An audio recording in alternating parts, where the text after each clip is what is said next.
Northwest Rochester neighborhood is grieving tonight after a home there caught fire overnight and left one woman dead. And just in the last few minutes, that woman has been identified as 69-year-old Patricia Spitzak-Havlish.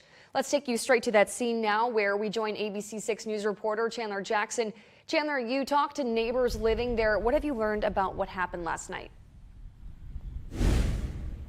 Yeah, Maisie, many of the neighbors I spoke with are still reeling from last night's events. Some didn't even know the woman who lived here, who you just identified, had even died from her injuries. What stands out for many that I spoke with, though, was how literally this event rocked the neighborhood. It was an otherwise quiet night for this Northwest Rochester neighborhood, broken by a violent explosion just down the road. We were thinking maybe somebody drove into our house. It just shook it so bad.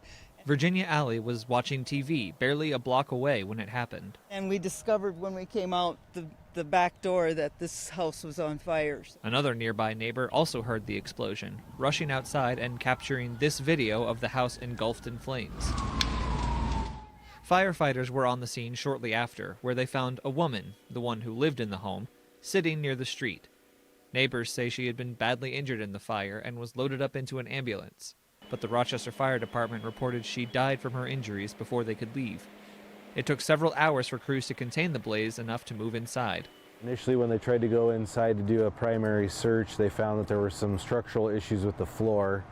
So waited until all of the fire was extinguished and we had better visibility to be able to make a safe search of the home. Luckily, no one else was inside. The cause of the fire remains unknown. No two fires seem to be quite the same, but this is the winter time of year where we can see more fires.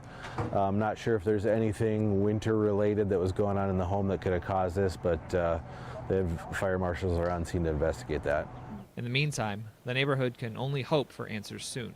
You know, just hoping that it wasn't something that would trickle down to the rest of us. I didn't know what was going on, so hopefully it was something that the family of the victim can, find out as well. As the investigation continues, we'll be sure to bring you every update, both on air and online. So make sure you stay tuned for all the latest. Live in Rochester, Chandler Jackson, ABC.